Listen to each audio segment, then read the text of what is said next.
the stars down from the sky. Carla Avellana finally, after a long time, nakapagpakasal muli for the second time sa kanyang sweetheart noong siya ay bata pa. Muli silang nagkita at nag-cross ang kanilang landas kaya naman sila ay nagkainlavan at finally, sila rin pala ang magkakatuluyan sa bandang huli.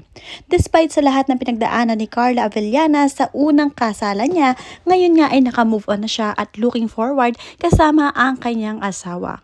Panoorin at kung hindi pa nakasubscribe, don't forget to click subscribe and hit the notification bell to keep you updated.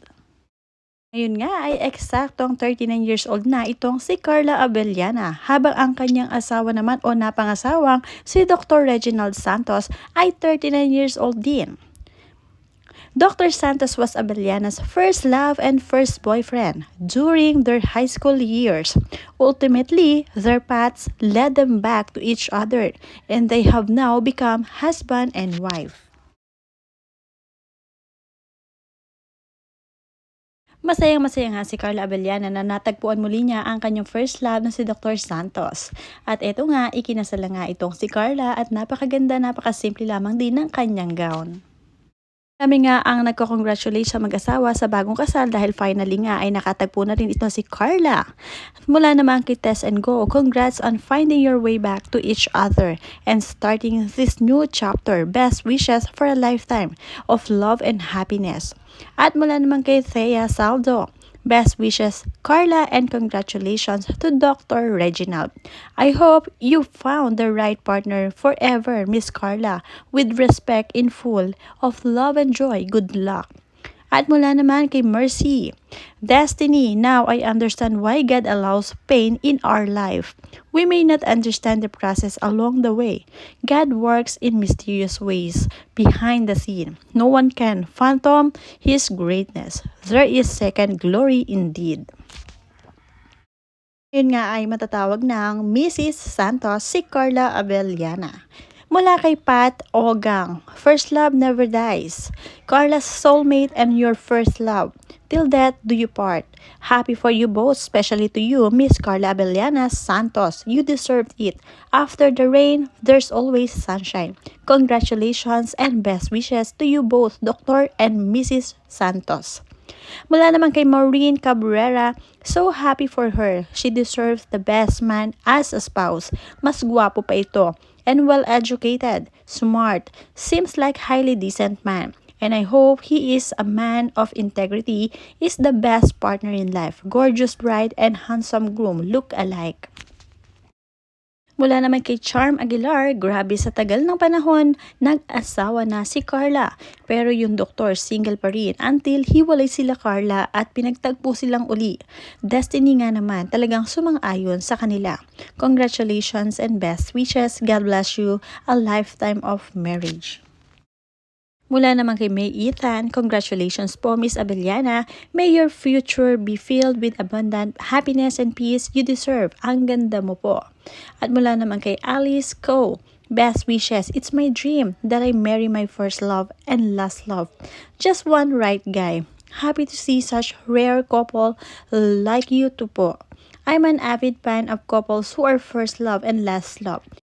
Bago nga ikasal, ito ang si Carla Avellana ay talaga naman lubusan siyang nagpaganda at syempre nagpapamper. Hindi mawawala sa kanyang list ang AV Clinic na kung saan ay alagang-alaga dito si Carla. Kaya naman lalong mas naging blooming itong si Carla bago nga siya ikasal at iharap sa altar ni Dr. Santos.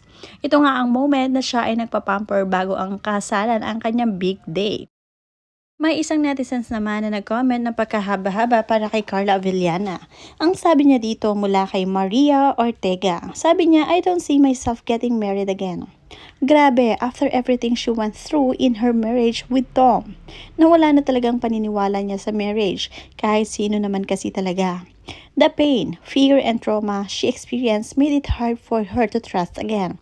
But maybe it's true talaga na may isang tao na maghihil ng wounds mo sa past and take away the fears you once thought would never fade, no? At ngayon nga, she's married again. She finally found the love she deserved. She really deserves this happiness, a fresh start after everything she's been through. Napakaraming dahilan kung bakit kami naghiwalay ni Tom. At kung ililista ko, medyo marami talaga. Basically, umabot na kasi ang point sa breaking point. Kumbaga, sobra nang talaga. Kaya naman sila naghiwalay ni Tom Rodriguez. There was disrespect, all the lying, and there was no change. Kung ano man ang pinagdadaanan o nangyari sa amin, hindi siya first time. Pero ito yung dahilan ng hiwalayan. Different level na talagang mas malala na. Too much already. Yan ang sabi ni Carla kaya sila naghiwalay nito. And being a Catholic, dapat you have to fight to your marriage Dapat unlimited and forgiveness. But then, kailangan mo rin magtira sa sarili mo. Respetuhin mo rin ang sarili mo. You have also know your worth. And dapat alam mo ang value mo as a woman. I still believe in love. Pero aaminin ko na maraming nag-change sa perspective ko, especially with marriage. So I don't see myself getting married again. Yan ang sinabi nga ni Carla Abellana noong time na 2023 nung ikasal siya kay Tom Rodriguez matapos ang kanilang hiwalayan. But now, she's happily married kay Dr. Santos. After nga ng hiwalayan ni Tom Rodriguez at Carla Abellana noong 2023, ay matagal-tagal nga din bago nagkaroon ng nobyo itong si Carla. At nag-cross nga ang landas nila ni Dr. Santos, ang kanyang first love noon sila ay high school. At ngayon nga ay mag-asawa na sila kaya naman walang kaabog-abog ay talagang kabisado na ni Carla ang ugali ni Mr. Santos. Kaya naman pinili na niya ito ay makatuluyan habang buhay. Kaya walang kaabog-abog, nagpaayos, nagpaganda at syempre kinikilig itong si Carla Abellana para sa kanilang kasalan. At excited na rin sa moment na ito.